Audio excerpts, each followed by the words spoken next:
Hey everyone, Dan here. Before we get into it, if you enjoy these videos, please hit the like and subscribe button. And keep in mind that these are my own thoughts, opinions, and ideas. These are not meant to be, nor should you take them as investment or trading advice in any way, shape, or form. Do your own due diligence, put in the work for yourself, and make your decisions based on that. Enjoy. All right, folks, here we are on Tuesday, December 31st. We're going to end the year with a look at Faraday Future, FFIE.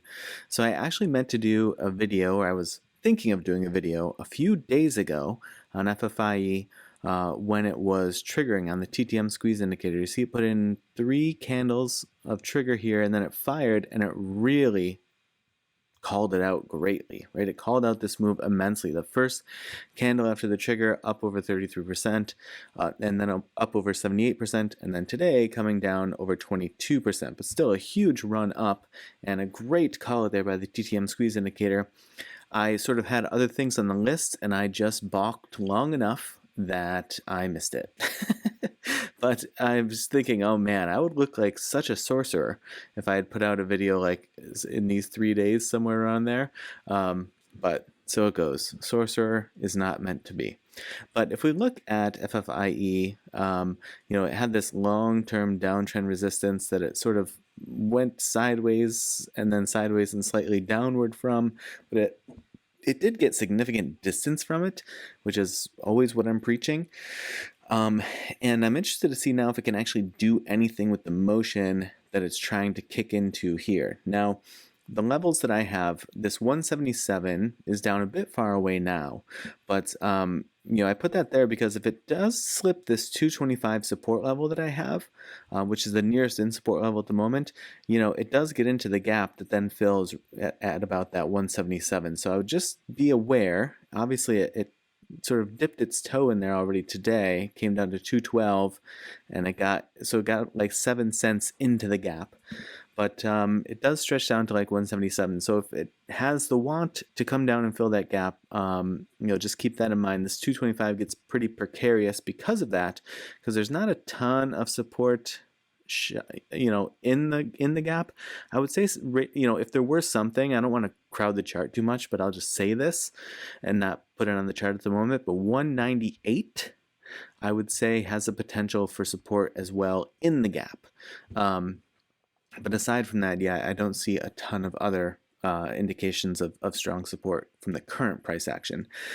Now, if it does bounce off the 225, 279, and we'll zoom in on the chart in a moment so we can see how it treated these levels intraday today, since it passed through such a huge range today. But 279, and then if it has legs beyond that, 345, 405, 480, 547, and 652. So I charted up to 652 for the moment. So we can basically, two and a half times the current price or whatever that is. And we have ourselves covered. And if we get beyond that, I'd be happy to come in and take another look. You might just need to coax me in the comments in case I'm not watching it as feverishly as some other folks might be. So we see in the pre-market, it overtook the 405, made a clear run at this 480, jumped all the way up to 510, and then fell back through the 480, tried to hold at open here, right? Putting long wicks through this 405, but it gave way and fell right down to this 345. So this is how well these levels are holding up. It's playing right off of these levels on the intraday, which is exactly what you'd want to see. Not to say you want to see it moving south if you're a bull, but I'm saying at least you have a course plotted and it's holding up and making sense, right? 345 gave way to 279, 279 gave way to 225. So you see this is exactly where, even if it sort of wrestles with a level, dips a little bit below, punches a little bit back above, these are the levels where it moves off of. It confirms resistance off of there, it catches and builds support off of there, and we see it over and over and over again. So I feel really good about these levels. So those are the levels from 177 to 652 as I see them. Keep in mind, I had mentioned that 198 level, if it's in the gap and it is able to find some support in there. Get rid of these for a sec and see what the EMAs look like. So everything gets really squished really quickly.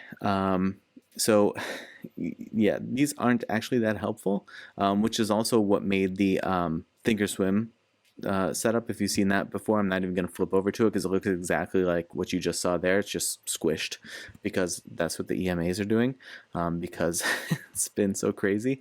But yeah, it'll be interesting to see how the volume develops in here. You see, if we bring in old price action, this sort of build of shelves up to like the 5-ish range, like pretty well into the 5. So we'll see if these can continue to accumulate, if it can sort of stabilize on any of these and then accumulate back through them, and all of that may help sort of play a factor. And then the one other thing I would look at is, profited. I don't know that this is true. This 84% total profited shares at close as of yesterday, so Monday's close.